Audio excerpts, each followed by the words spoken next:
Olá, povo do nono ano, tudo bem, gente? Eu espero que sim, que todos estejam bem, com saúde.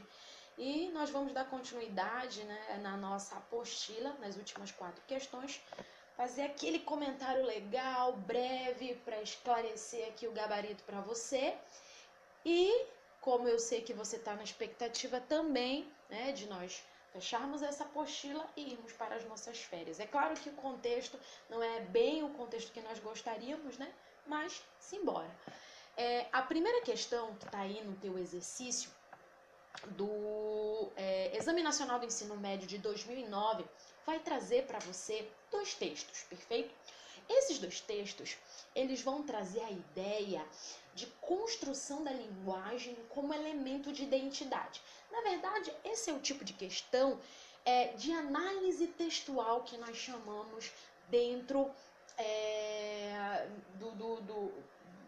do corpo de questões de linguagens que você tem na prova do Enem, tá bom? Então, essa é uma questão de análise textual. Você vai analisar os textos e, a partir daí, marcar a alternativa correta. Mas, para que essa análise seja adequada e você marcar a alternativa correta, você precisa encontrar o sentido, né, o objeto central do texto, o assunto central do texto, tá bom, gente? Então, os 2 textos, eles vão falar sobre isso, sobre a língua como um item importante nessa participação aí de construção de identidade nacional, perfeito?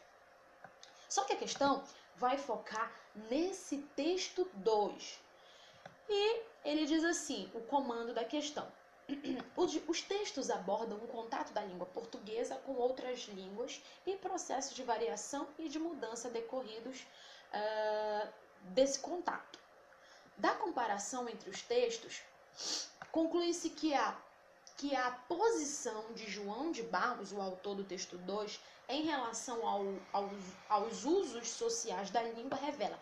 Como é que você identificou o posicionamento do texto 2, do autor do texto 2? Será que ele preza por uma língua em constante mudança, a língua portuguesa como algo que seja de propriedade de várias culturas, ou não, o oposto? Pois é, gente. Você que marcou a letra D, você acertou. Adesão à concepção de língua como entidade homogênea, ou seja, na concepção do autor João de Barros, a língua portuguesa é algo homogêneo, é algo que não se mistura, é algo que está sempre ali com aquelas mesmas características e não se mistura com outras línguas, né? E invariável, ou seja, uma língua que não sofre mudança a partir da construção de gírias ou de regionalismos ou de outros termos. Na concepção desse autor, a língua é algo estável, parada, que não muda, que não é variável, que não sofre mudanças.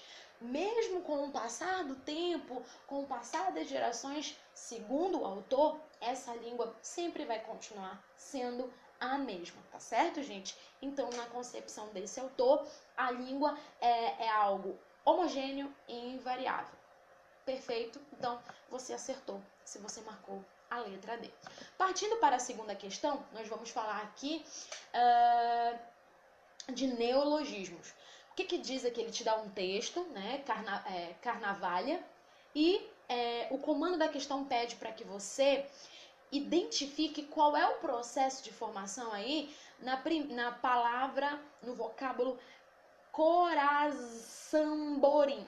Coraçamborim. Como é que você classificaria aí essa palavra de acordo com os itens colocados aí para você na questão?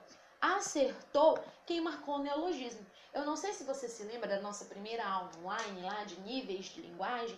Eu comentei com vocês que neologismo é o processo em que você cria uma outra palavra que não é dicionarizada ou cria um outro significado para uma palavra já existente.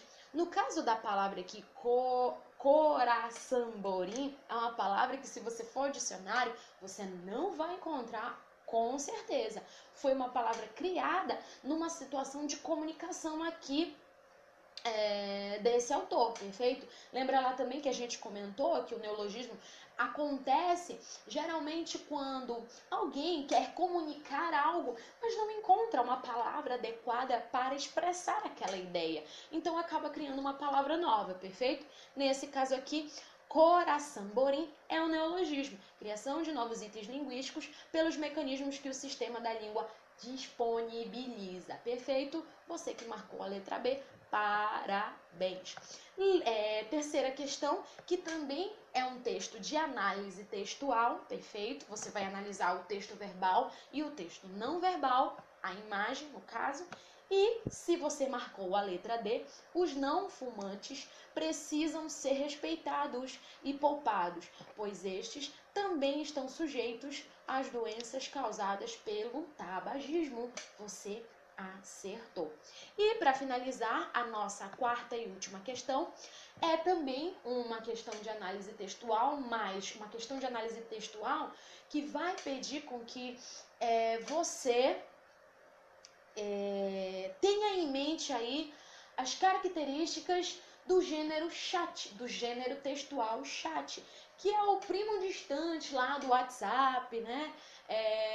Com certeza, se você for perguntar lá para os seus pais, para os seus primos mais velhos, né? A gente, da minha geração, entrava em sites de bate-papo a partir desse gênero textual, os chamados chats, que eram salas que você poderia utilizar nomes fictícios, não expor a sua identidade e a partir daí manter uma comunicação com uma outra pessoa que também você não conhecia e nem sabia o nome também.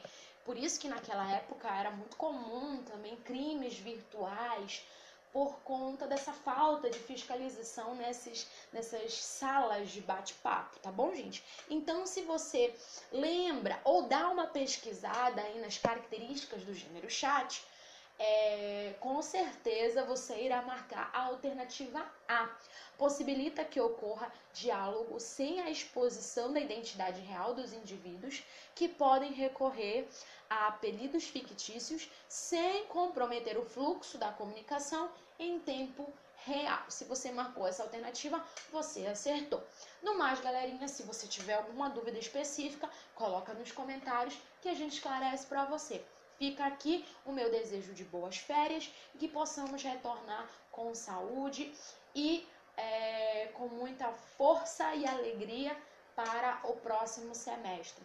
Se cuidem, protejam-se, lavem bem as mãos e é isso. Beijo no coração. Tchau, tchau.